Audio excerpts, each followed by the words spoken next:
I'm Terry Shepard. Being a confident podcast guest is a skill that can be learned. And that's why I wrote How to Become a Dynamic Podcast Guest and Sell Stuff. It's a sweet and short primer that teaches you about the gear, the appearance, and the messaging that can grab and hold today's micro attention spans and motivate your listeners to take action. How to Become a Dynamic Podcast Guest and Sell Stuff. The digital version is just $1.99 at Amazon. Grab your copy today and sell more books tomorrow. In Conversation with Terry Shepard, award-winning broadcaster, narrator, and author. A deep dive into the writer's craft with the artists and support systems who create the stories we love. Some books arrive as guides. Others arrive as lifelines. Dr. Katie Rose Pryal's Your Kid Belongs Here is both.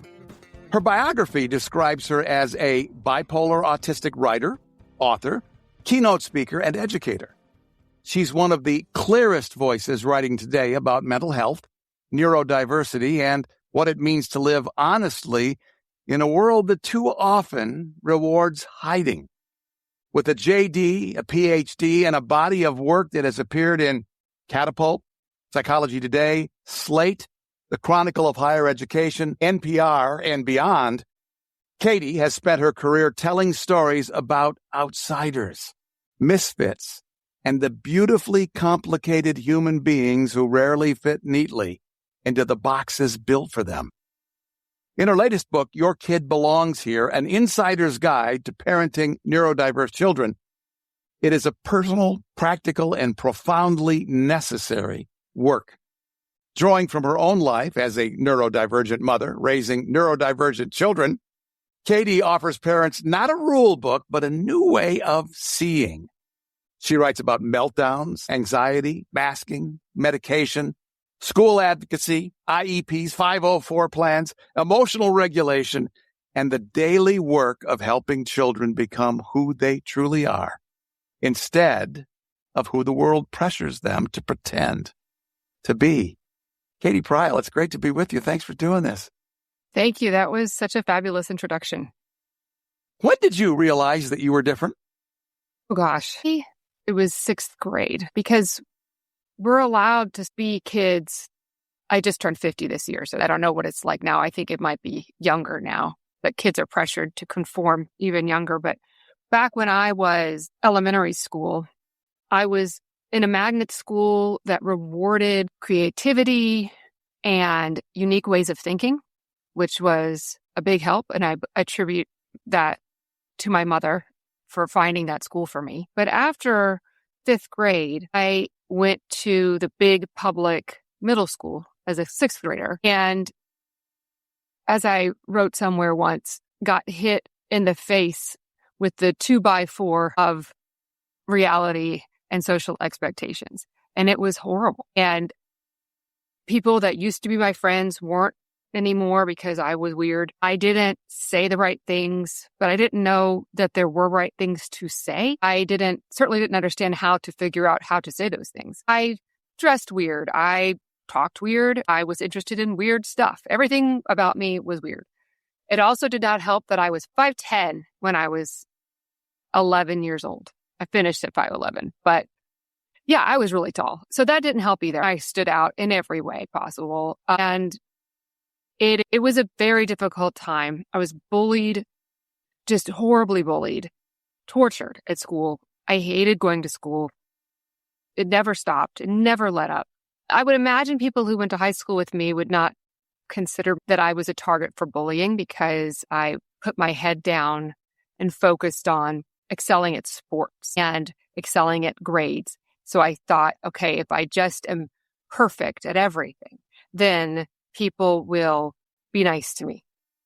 But really what I'm thinking is that people will accept me for who I am. But of course, that isn't who I am. The person who is this perfectionist trying to prove myself as a valid and worthy and lovable human being through these achievements. That's not the person that I am. And it definitely was hard. And it remained that way for a long time. But even in like my 40s, I still struggled with this idea that I had to be someone I'm not. I had to outperform everyone around me in order to be cared for and valued. And so that never went away. And I was determined that my children would not experience that they could become the selves that they are without this judgment and pressure to conform. And part of this was my own parents, who did the very best they could, didn't know any better. I actually was diagnosed with ADHD in like 1980, which is highly unusual, getting a diagnosis that young in that time, especially if you are a girl or assigned female at birth. It just wasn't a thing. Girls didn't get ADHD. That was a boy thing, right? I guess it was ADD at the time. And so I was diagnosed with ADD. But my parents didn't know what to do with that information. So we didn't really do anything. I didn't even know until I was interviewing my mother for this book. And so that's why it says bipolar autistic on the thing. And I was like, wait a minute. I'm actually ADHD, which explains so much more. So ADHD is autistic and ADHD, because even though it seems like it's just a combination, there's ADHD, which is its thing, and autism is a thing, and then ADHD is another thing entirely. Neither of those two things felt like they fit me just right. And then ADHD, I was like, wow, God, this would have been nice to know when I was younger. It would have been so nice. It would have been great. But I didn't know. And so my parents didn't know how to help me. They wanted me to just act more normal. So I got the pressure to mask from them. When did you decide that it was okay to be different? 5 years ago. It's been a process. So there's a wonderful book by a psychologist named Devin Price called Unmasking Autism. And in that book, Dr. Price talks about masking, which you mentioned, I believe, earlier. Sometimes psychologists call it social camouflaging, but basically masking means hiding your neurodivergent traits to appear more neurotypical, to protect yourself from bullies, to keep yourself safe generally, and to make neurotypical people feel more comfortable. And the other important thing from their book, is that masking and unmasking is a process. It isn't one day, say you get a diagnosis and you are able to just stop masking, because it is such a habit. It is so ingrained. There's a great line in the book that says, autistic people are born with a mask on our faces. It's so innate.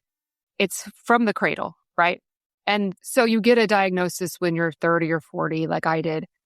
Or you find out that you had one all along, but you didn't know it, whatever.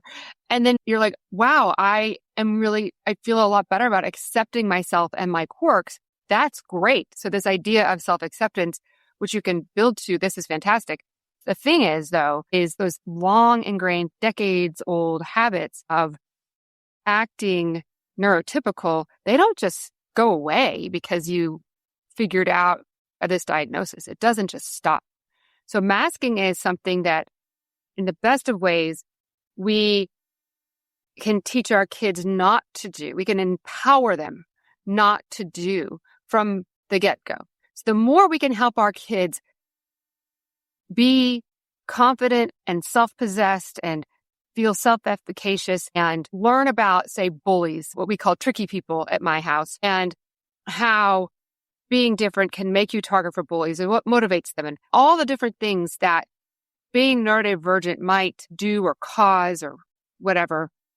And then help them make authentic friendships, help them find things that they love to do and empower them to do those things, no matter how dorky we might think they are.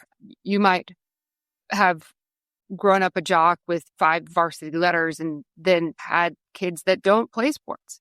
And that's okay. And sometimes it's the other way around. You can be super cerebral professor parents and have a kid who's the starting quarterback at their big public high school. And you're like, I don't know what to do with this alien child that's been handed to me.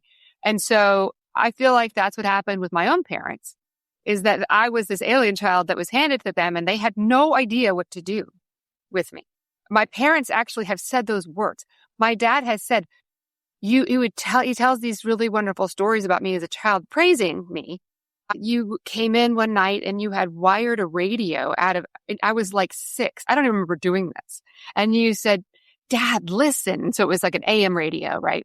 And you could hear voices talking. And I don't know if I thought it was aliens. I don't know. I was a child, right? But and there was no internet. But there was a Radio Shack, and Radio Shack was the greatest. And so I went into Radio Shack and I was like, I want this and this. I don't know why I thought circuitry was cool. I just did. They had this child who was very independent, hugely independent. I wanted to do everything on my own.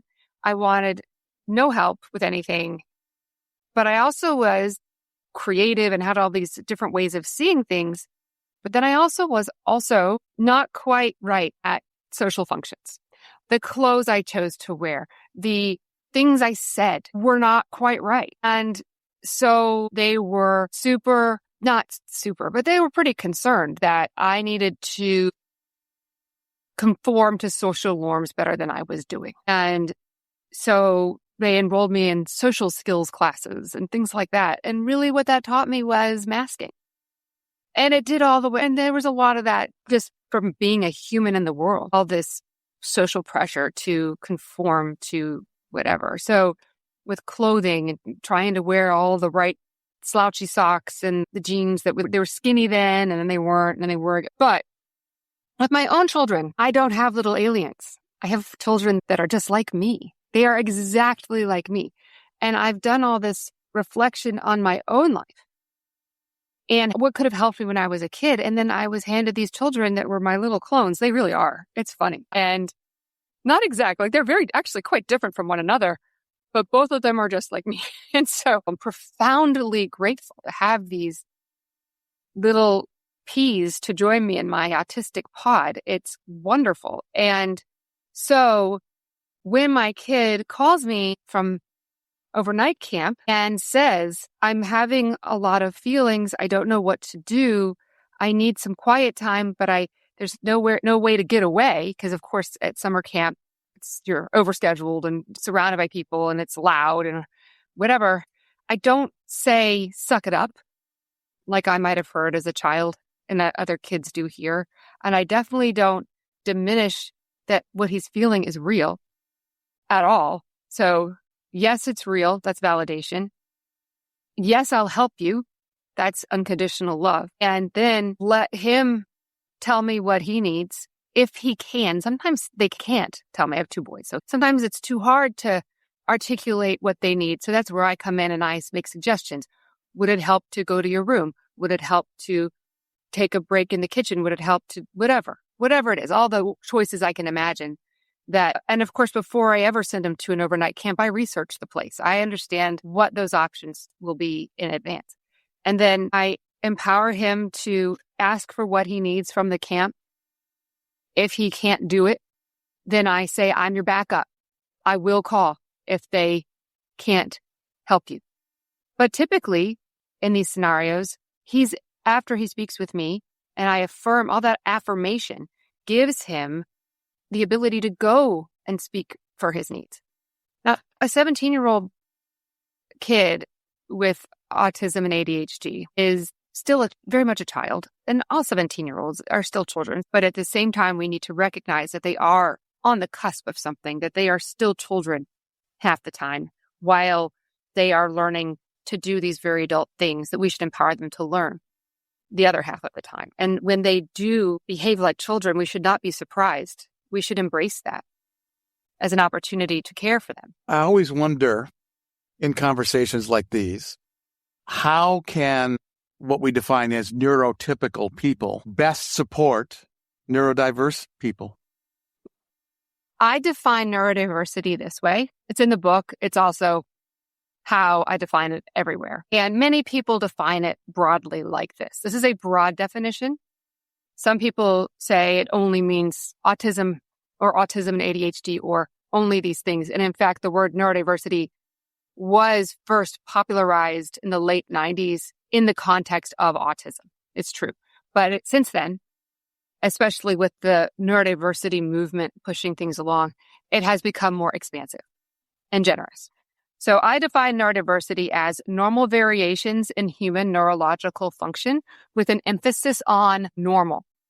These are normal human variations. But the thing is, unlike other normal human variations like height or hair color or shoe size or whatever, this variation is penalized. It's penalized like other normal human variations are penalized. It should not be too difficult for you to think of some other variations that are penalized institutionally, socially, culturally. And so to be neurodivergent is to be in one of these penalized groups of normal human variation. And that's the hard part, is to understand that neurodiversity is just a normal type of diversity. And so that's one thing that I want people to understand and take away, is that we do belong here. That's the title of the book. Your kid belongs here. We belong in these spaces. And one of the things I learned when I was researching this book is that neurodivergent children and adults, but particularly children, because that's what I'm looking at here, are systematically excluded from public life. Things that other people take for granted. Other people's kids went to overnight summer camp starting at age 10, 11, 12, maybe. Mine didn't start until much later, years later, because when they were 10, 11, and 12, their neurodiversity would not have been welcomed. It just wouldn't have. And I wanted to give them time to grow into the self-possessed people that they are today. People who have the courage to stand up to bullies, to call me on the phone if they need help, to know what they need better, to know more about themselves and understand what they need. Because neurotypical kids, those things either come to them naturally or are things that are given to them automatically. For a neurodivergent kid, those are not things that are just given to them automatically by our neurotypical society, the things that they need, such as, we call them brain breaks at my house. That's not an unusual term. You might hear being in a large group for an extended period of time can be stressful. Not always, but it can be. And so quiet time to just chill and get your thoughts together and re-regulate, and then you can return and be great. It's camp, for crying out loud. Who cares if the kid takes a break? Really, we just have to make sure that they're safe and ideally happy. So let's do that. And so understanding that although our needs might look different, brain breaks, for example, it doesn't mean that we are less than or unable to contribute to an activity or an organization in our own way. And so to embrace that diversity, and that's what inclusion means. So soccer teams, swim teams, chess club, whatever, summer camps, day camps, you name it. And you're just not going to find a lot of neurodivergent kids there, or ones that aren't high masking. Okay. And they get home and then they fall apart because they spent the whole day trying to keep it together. Kids have to do that at school. Why should they also have to do that in their fun activities? No, thank you. We actually homeschool now. We started homeschooling when COVID hit because everybody did, but we did not try to do online school. We activated an actual homeschool. And then my kids were like, no, we're not going back. This is so much better. And they take college classes. They do all these things. They're independent learners. I don't have to breathe down their neck. They do an amazing job. And they have really grown into these independent thinkers, free of these social pressures to conform to these social norms, these neurotypical social norms. And it's wonderful. It sounds like some of these skills that you're talking about have universal value. So let's start with children. So when you look at a classroom, I taught freshmen in high school for a decade, okay, a long time. And they're 18. They're away from home for the first time. They're a mess, universally. Except, honestly, if the ones who aren't a mess, who seem like really together, those are sometimes the ones I worry about the most. Because I wonder why someone this young has to be this together. What did they have to go through to get to this place of this much together? And so the same goes for kids, definitely kids who are younger. Sometimes the kids who are most well behaved in a K-12 situation are ones who have very traumatic home lives because they have learned that if they behave, then things will be better at home. There will be less, if they had, say, an alcoholic parent, for example, they won't draw their ire. They're doing their own laundry at age 10 because no one else is there to do it. So you have these well-behaved children who are praised in school. And I'm concerned. I'm like, no 8-year-old, 9-year-old, or 10-year-old should be this together. They're supposed to be a mess. And so this idea that we praise behavior that is beyond the age of maturity, I think we need to be more concerned about that rather than praising it. We also need to recognize, of course, that kids mature at vastly different rates. And that is okay. This is a very simplistic way of doing this, but there is social maturity, intellectual maturity, and physical maturity. So I have a 15-year-old, just turned 15. He is 6'1", my Lord. Okay. Now, I mentioned earlier that I am 5'11", so my husband's 6'3". This is not a surprise, but he grew real young, okay? And so he is 6'1". He looks like he could be 18, 19 years old until you really look at his face and notice that he has braces and he's a big dork, but he's my handsome, adorable dork. But he's still a dorky freshman, okay? But from a distance, he could very easily appear much older. And then, of course, intellectually, he is just off the charts because we have allowed our kids to do all this incredible learning. And especially when it comes to computers, he is an incredible computer scientist and all these things. And I'm just like, okay, yeah, I was coding in BASIC in the 80s, but this is something else. I don't even understand. And so that's incredible. But socially, he's still catching up to his peers. He probably gets along best with kids who are 2 years younger than he is. This is completely normal. Every kid does this, okay? Every kid develops at different rates like this. It's normal. So you have kids who might look immature but look physically immature, but have this deep maturity to them for whatever reason, and not always negative. But like I said, I am concerned when that happens. And it's just everybody takes a different path. And we need to make sure we have these fairly rigid social norms in our society. It's surprising. And we have extremely rigid social norms in our school system, our public school system and private schools, typically very rigid social norms. What is socially acceptable for kids to do? And it varies teacher to teacher. We've had some wonderful teachers that allowed our kids to be more themselves than others teachers did. And so when because our kids did attend public schools for the first 5 years or so, and they're less than 2 years apart, by the way. I keep saying they really were like back to back in schools. But it was very apparent to me, very young with them, that they were just a little bit different than what this norm was. I'm not saying than all the other kids. I'm saying that the norm, which is the social expectation that either the teacher or the school put upon the children. That's a social norm. It's a story I like to tell where a parent friend of mine I went to college with gave me a call on the phone, and he was struggling with his kid.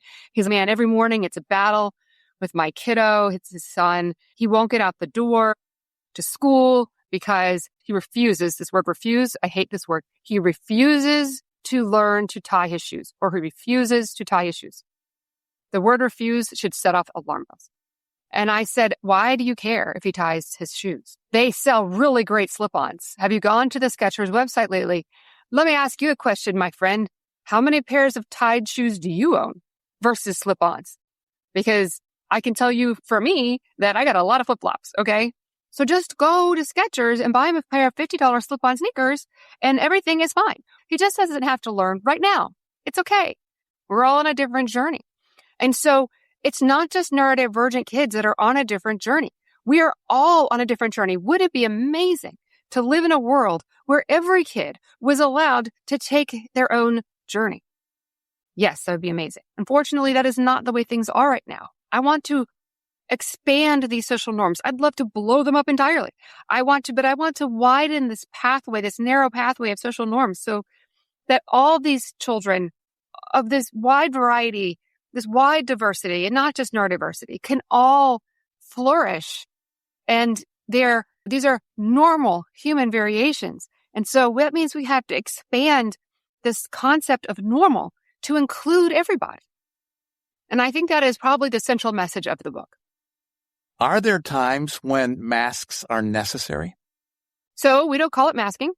We call it social acting. The difference between masking and social acting is this.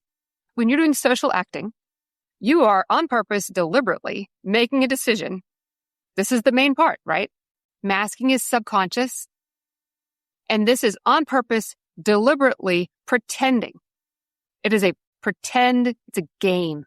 Okay. So kiddos, we're going to go to some extended family member's house for Christmas dinner, and we're going to do some social acting.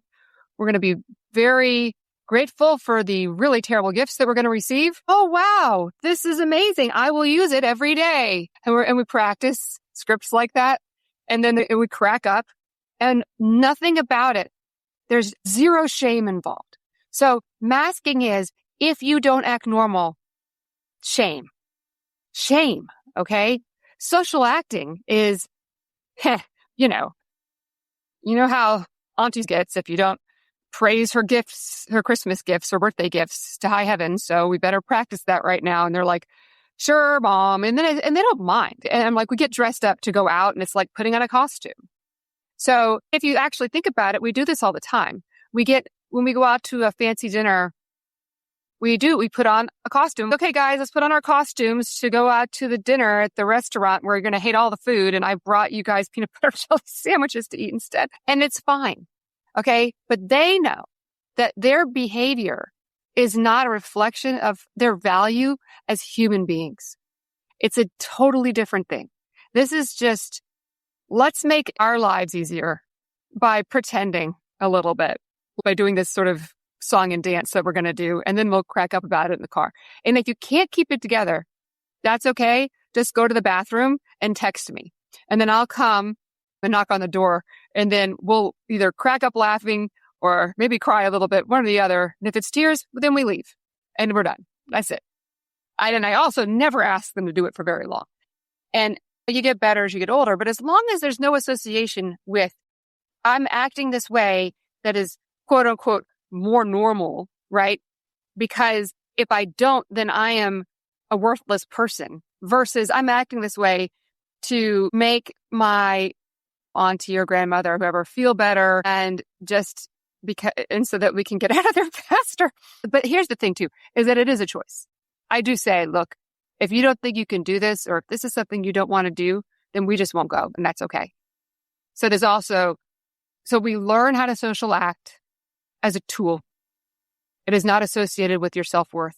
It is also optional. If we've been living a life where we've had a lot of shame, how do we unpack that and let it go? So that's where adults like me come in. We are and this is a term, quote, the lost generation of autistic adults, and ADHD too. You can fold that in there. So the lost generation of neurodivergent adults who weren't diagnosed as children, and all we learned in childhood was shame. And so a lot of parents who are reading this book of mine are, if they haven't already been diagnosed, might be wondering if maybe they should be, because these are genetic things. These are genetics. It just is. And so it's not a coincidence that an autistic mom had 2 autistic kids. It's just a thing. And my husband isn't diagnosed, but let's be honest. There's a reason we're married. Okay?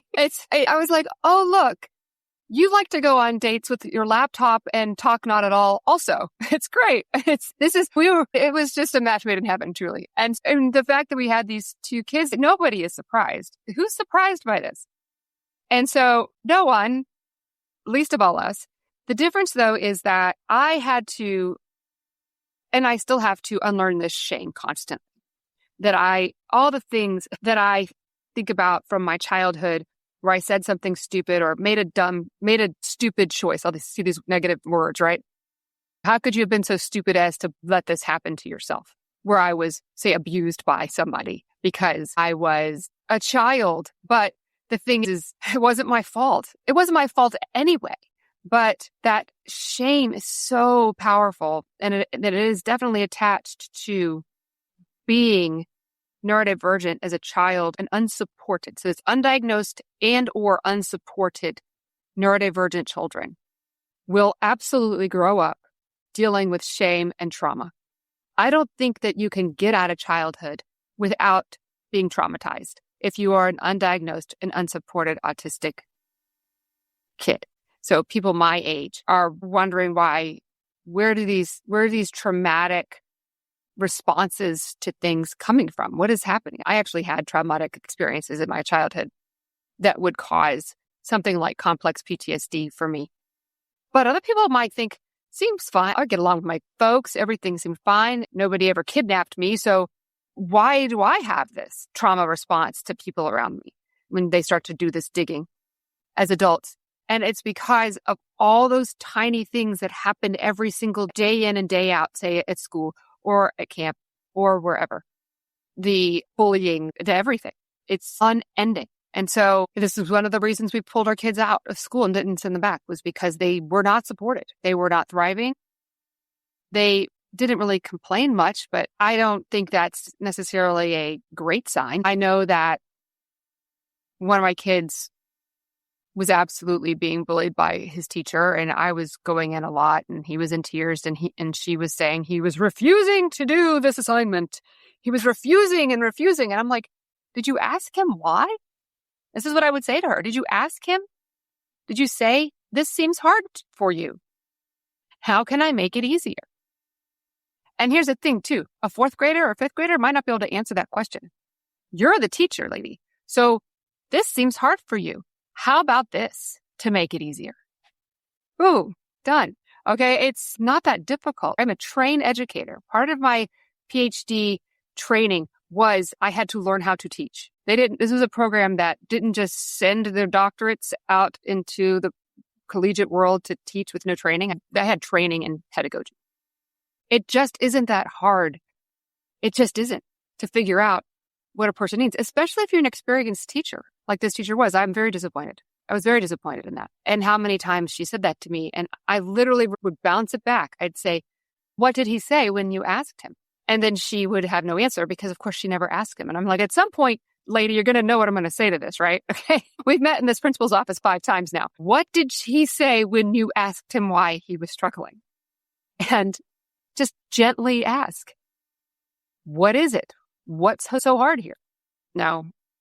And I think that, listen, I am so sympathetic to our teachers, K-12 teachers, special education teachers, everybody. Listen, I know that these jobs are hard. I know that you are underfunded, overworked, underpaid, everything. I get that. I get that entirely, which is another reason I wrote this resource. This is a good resource for teachers because it has the answers. How about this? How about learn a few ways to talk to kids who seem to be struggling in this fashion? And they don't have to have a diagnosis to be struggling in these ways. Here are common ways that kids might struggle with an assignment like this. Here's some common ways that you can say things to them. And so I like to say that neurodivergent kids are often the canaries in the coal mine, but all the kids are in a coal mine. Let's not forget that's a coal mine. So let's fix the coal mine problem. We're living in a time where our government and our elected leaders are discouraging diversity, equity, and inclusion. How can we be effective activists for positive change in such an environment? I do think that say universities and so forth are finally figuring out how to push back, which is good. Princeton University, back when this was all happening and they were yanking funding for research, Princeton did this amazing thing where they actually sold bonds backed by their endowment. They already knew they had a plan in their pockets, ready to go, and to fund their research. And these are AAA rated bonds because their endowment is rock solid, right? And so they sold bonds backed by their endowment and never blinked. They're like, fine, yank our funding. We don't care. And they didn't. Now, the rest of the top tier schools that got targeted, the ones that sort of made the news and got targeted like that, folded. But they have clawed their way back, which is good. But yes, of course, somehow the word diversity and the word inclusion and the word equity, these words have become dirty words in the discourse, not among my people. And I wrote about this for a magazine fairly recently. And by that, I mean like a year ago at this point when it all started. But this idea, it seems good, right? Innocuous at first. It's, oh, good. Okay, we're going to make autism better. Okay. But that's not what they want. What they want is for it to go away. And instead of seeing it as a type of human diversity, they see it as a problem to be fixed or eradicated. And that isn't how it works. That isn't how any of this works. I'm working on something on this, and it's hard to keep up, frankly. That this is the whole don't take Tylenol when you're pregnant nonsense. And which I'm sorry, I can't stop but laugh. I just laugh. Okay, so it's not actually any type of diversity initiative to focus on autism, because really what they want is for there to be no autism. That's a squelching of a type of human diversity. So that's what I'm getting at. What do you hope people will take away from their encounter with Your Kid Belongs Here? At the very beginning of the book, I say there's 3 basic things you can ask yourself. Did your child harm themselves? Did your child harm someone else? Did your child damage property? And if the answer to those 3 questions is no, then your kid belongs here. This should be a place where your kid is allowed to be. Okay? If your kid is at camp and dunking other kids and at the pool and doing all these things and generally putting other kids in danger and not listening, that's a different story. That's a behavior problem. That is not a neurodiversity problem. And I'll be honest with you, most of the kids doing that, they're probably not neurodivergent. Okay? They're the ones bullying my kids. Okay? It was my kid that was the one being dumped. That was my kid. So Your Kid Belongs Here is a very important title to me. It meant a lot to me, because I want people to understand, parents of kids like mine, I want you to believe and understand and know that your kid does belong here. And if they are not being accepted in the place where they are now, you can find a place where they do belong. And you should find it. You have to find it. You owe your kids that much. Don't shoehorn them into this school because it's a better school, whatever. Forget it. Forget that school. You don't need it. Okay? Better for your kid to love themselves and believe in themselves. They will do incredible things if they have those things. But if they don't have those things, if they're always afraid that they're going to say the wrong thing or do the wrong thing, they don't have that because they're in a place where they're squashed down into something that they're not supposed to be. Your kid belongs here. Whatever here is, find that here, find that place. But also not just neurodivergent kids. All kids. All kids should be allowed to thrive and be who they are. Your kid belongs here. What have I missed? What haven't I asked you that you wish that I had? Nothing. This is a great conversation. Thank you. In Conversation with Terry Shepard is a copyrighted presentation. All rights reserved. I'm Lisa Davis. Join Terry Shepard next time in Conversation.